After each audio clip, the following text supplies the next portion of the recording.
Welcome to Friday Conversation. Today we have Jason Wong, who has run his family tourism business for many years. He is now the election committee member of the travel sector. Hello, Jason. Hi, Henry.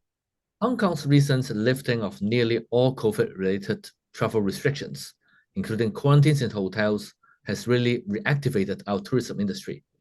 Now, incoming arrivals who test negative for COVID are no longer assigned an amber health code, and they can travel, dine, and wine anywhere.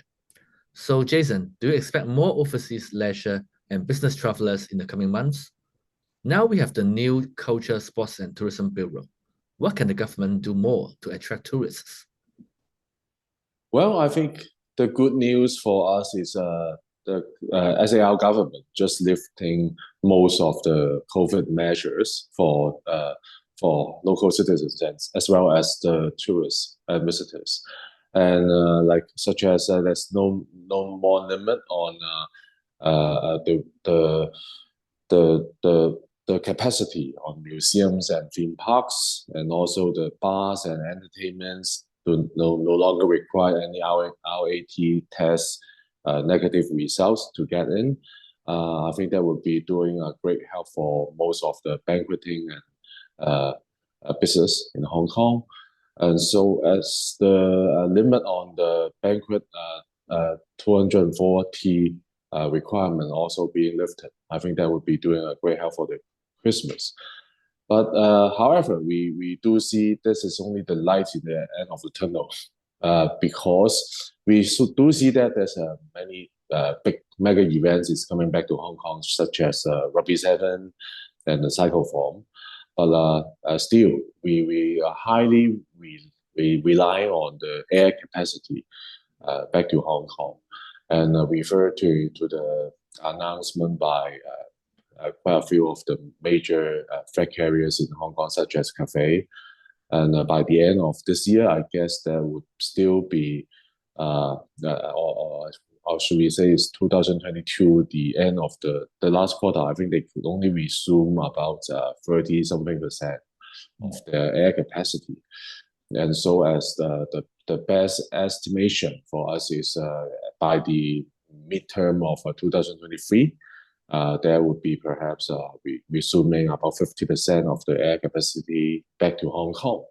So I think that the trend is getting better and better, but it might not be get back to the full capacity as before pre-COVID times. So we perhaps might need more help on speeding up the reopen the border back to homeland China. I think that would be doing a much more help for local tourism sector, as well as the retail and hospitality areas, because still China visitors used to be contribute to the more about 60-70% of the visitors to Hong Kong. So I think in this period of time when CE is visiting or communicating with central government, we are really looking forward to have more good news. What do you think about the new bureau? Well, I think there would be lots of things for the bureau to deal with right now, because this is a very big sector to combine three different very key sectors in Hong Kong to be supervised under one bureau. And like the cultural, sports and tourism, we are really looking forward for the bureau to help to make use of the tourism sector to help develop cultural and sports areas as well. And perhaps we can have more cross-sector synergy to be bring Hong Kong more new highlights, especially on the tourism sector. We used to only rely on perhaps like shopping or dining. I guess especially in the new term of the government, there should have more new highlights to help boost up the tourism development in Hong Kong by making use of the sports and cultural advantage of Hong Kong. Tourism industry contributes 3.6% of our GDP before 2019, but only 0.1% last year due to COVID. And now many people are flying out like birds in this Christmas and New Year holidays. But it seems the tour group travel, which employs the largest number of people in the industry, has not been fully recovered. What do you think about the trend of individual versus tour group travel in the post-COVID times? Well, I think most of the our sector would believe that business travel would come first before the full recovery, and even though before COVID times, I guess FIT or individual travels are getting more and more popular, and even more than the traditional tour groups as well. However, we do see that individual market and group market both contribute to a very important parts in the development of the tourism, especially in Hong Kong. We try to balance both the FIT group and the tour groups contributions, as most of the tour groups or our frontline staff are still relying on tour groups to make a living. I think that would still contribute to a major part of the contributions to tourism sectors. So I guess right now, because of the air capacity, right now might not be a good time to have a group travel to Hong Kong from overseas.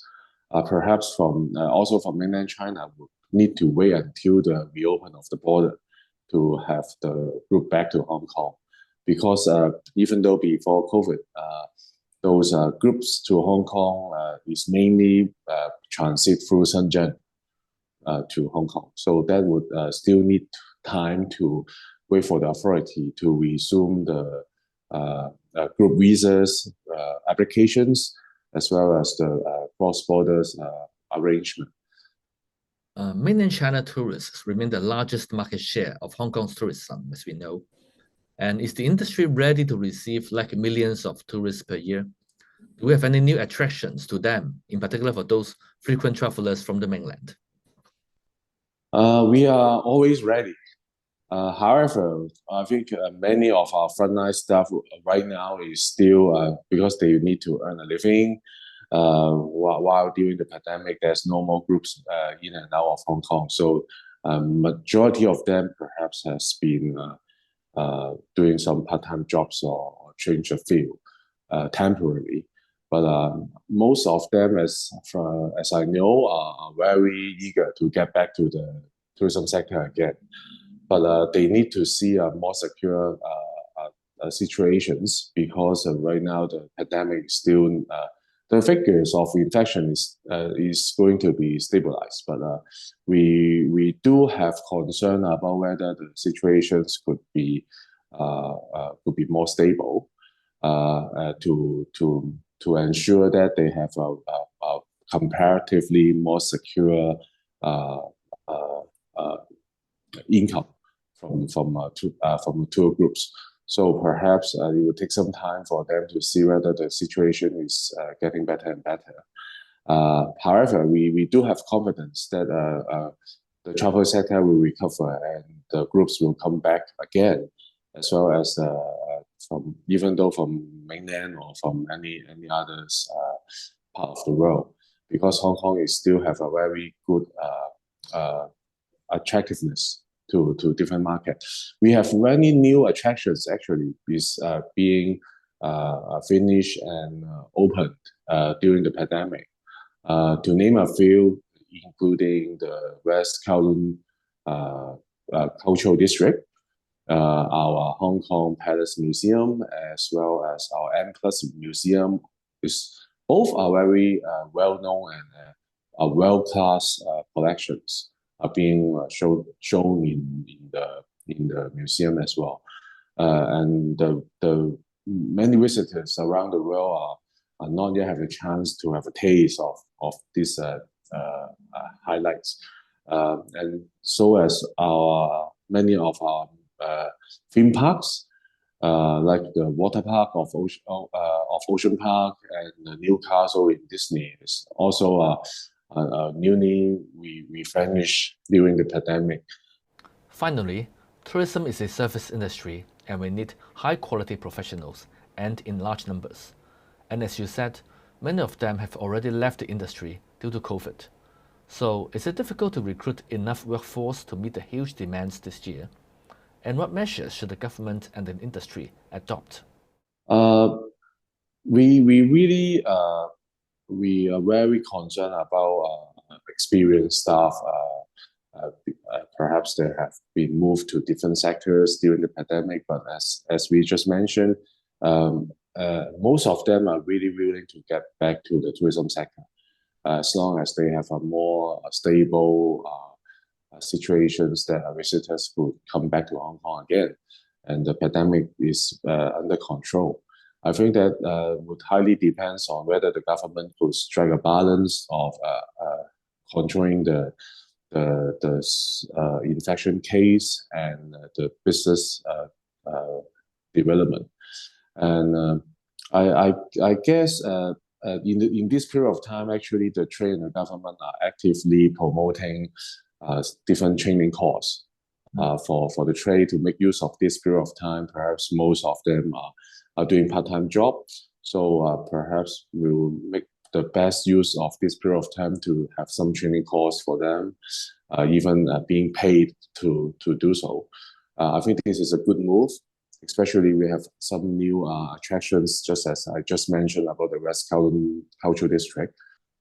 Thank you very much, Jason. That is the end of today's program. If you like our program, please share, like, and subscribe our Friday Everyday channel. I'm Henry Ho. See you next time.